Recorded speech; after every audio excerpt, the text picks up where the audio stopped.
Mga sangkay, atin pong alamin ngayon sa vlog na ito kung ano po itong sinasabing bago raw pong kalaban ng mga sundalo ng bansang Amerika.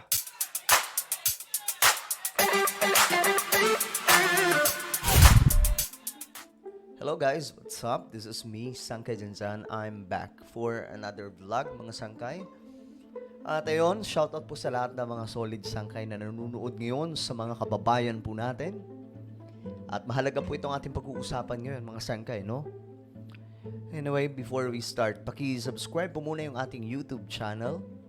1.23 million subscribers na po tayo dito sa YouTube. Parami po tayo ng parami. Kaya naman mga sangkay, kung hindi ka pa po nakakapag-subscribe, i-subscribe mo na para mapabilang ka sa mahigit 1 milyon.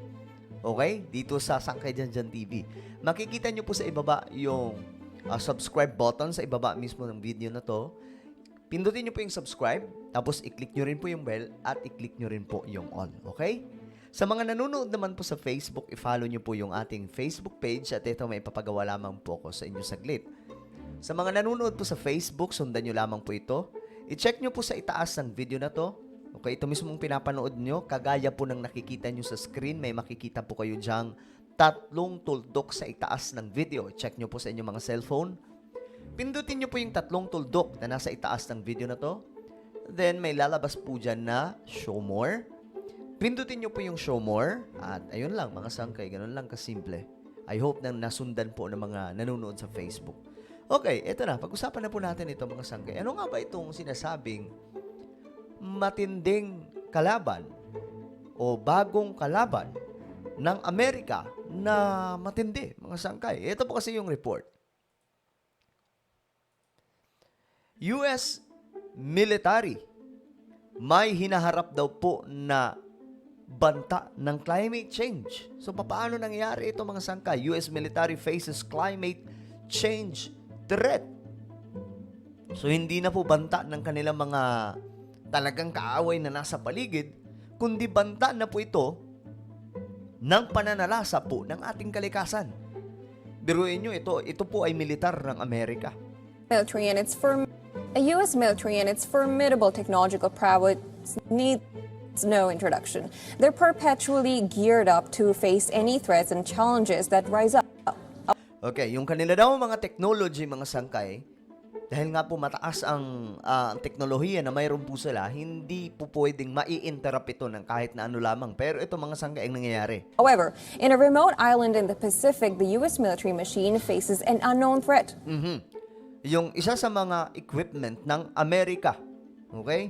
Isa sa mga equipment ng Amerika, pandigma, nakaranas daw di umano ng isang unknown threat. So ano kaya ito, mga sangkay? A threat that's fast expanding to 1/3 of all U.S. military facilities.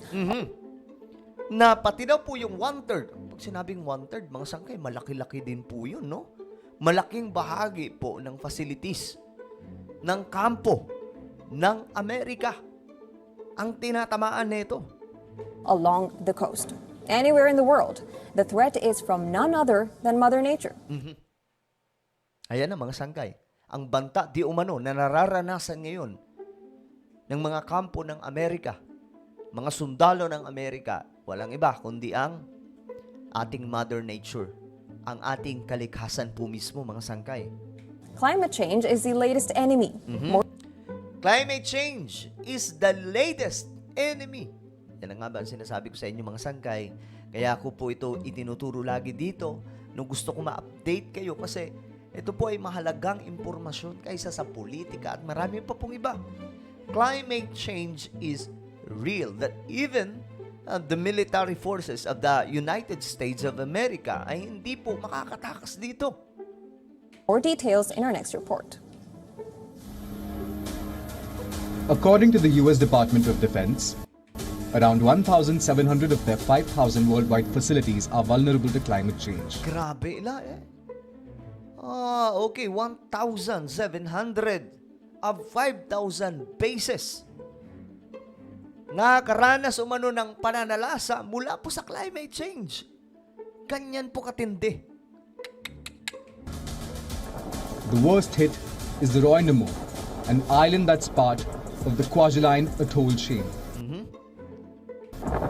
It is located in the Republic of the Marshall Islands, perched halfway between Hawaii and Australia.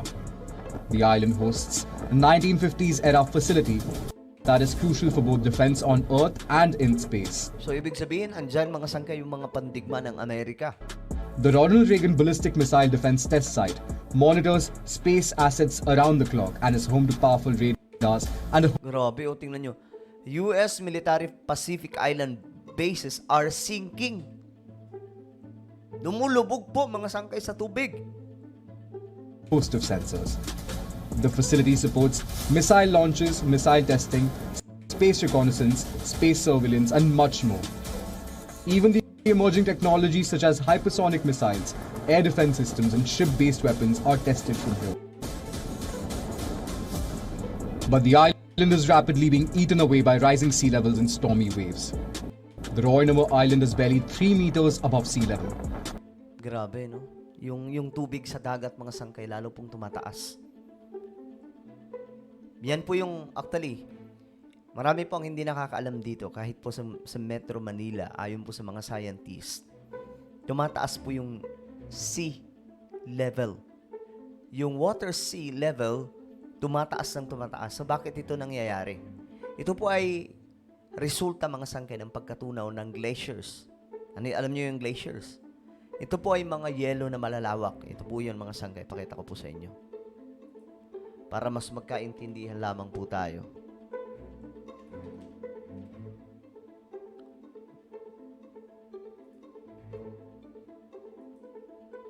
Ayan, ito po yun, mga sangkay. Yung mga malabundok. Ito, isa sa halimbawa na natutunaw na ng mga yelo. Malabundok itong yelo, mga sangkay. So, pag natunaw to, saan ba mapupunta? Eh, di ba sa karagatan? Asan na ba yun?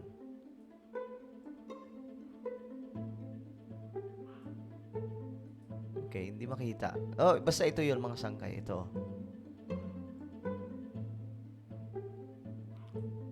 Yan. Pwede yata. Yan. Ito po yun, mga sangkay.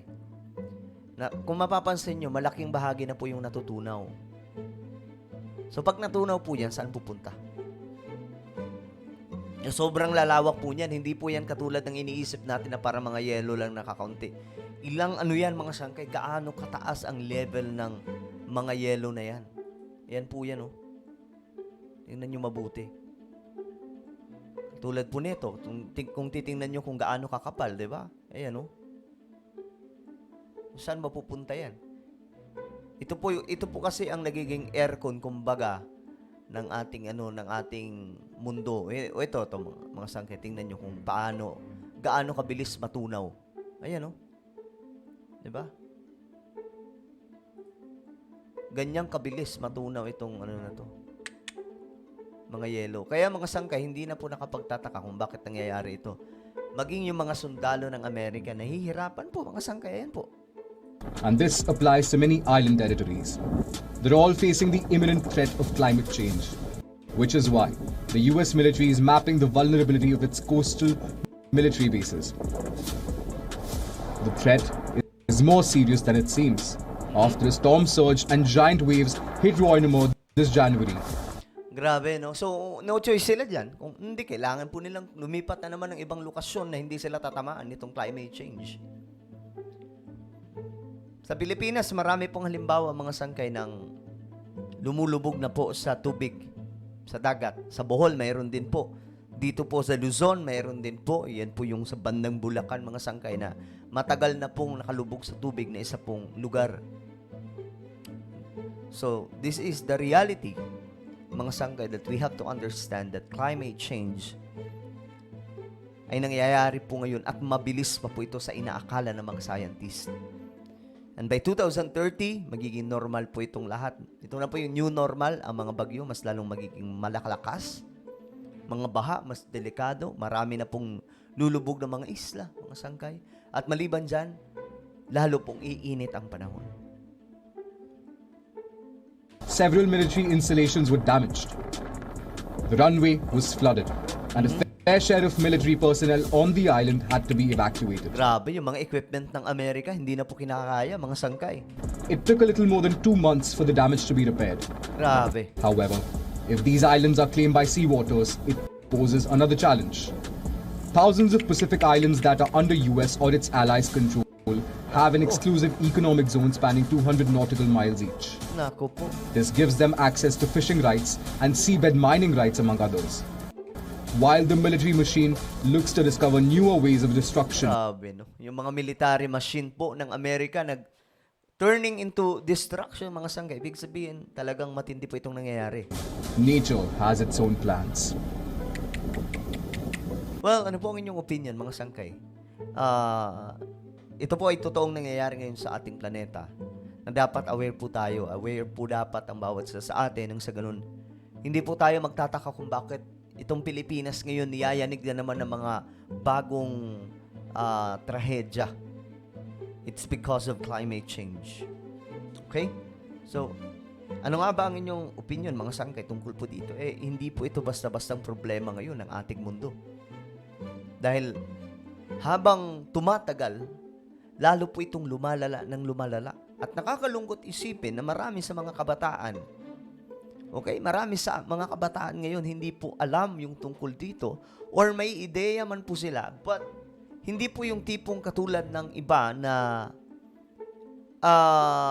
talagang gumagawa sila ng pamamaraan para po kahit papano maibsan itong climate change. Kasi karamihan ngayon, mga sangkay, busy po sa online gaming at marami pa pong iba. Nakalimutan po nila na tulungan po yung marami sa mga ahensya ng gobyerno para po ayusin po yung ating kalikasan. Pansin nila lamang po natin sa Metro Manila, di ba? Polluted. Bakit polluted? Dahil po sa tao. Dahil po sa mga Pilipino. Di ba? Ang nakita ko lang dito, mga sangkay na lugar na talagang may pag-aalaga sa kalikasan. Dito sa Metro Manila, Marikina. Di ba? Malinis po yung lugar nila. Well, ano po ang inyong opinion tungkol dito? I-comment niyo po sa ibaba. Meron po akong isang YouTube channel. Ito po ay Sangkay Janjan Daily. Dito po ako nag-upload mga sangkay ng mga video na makakaganapan po natin sa buhay. Mga ganap po natin. Hanapin niyo po ito sa YouTube. Then click the subscribe, click the bell, and click all. Okay? Una po ay magpapaalam. Mag-iingat po ang lahat. God bless everyone.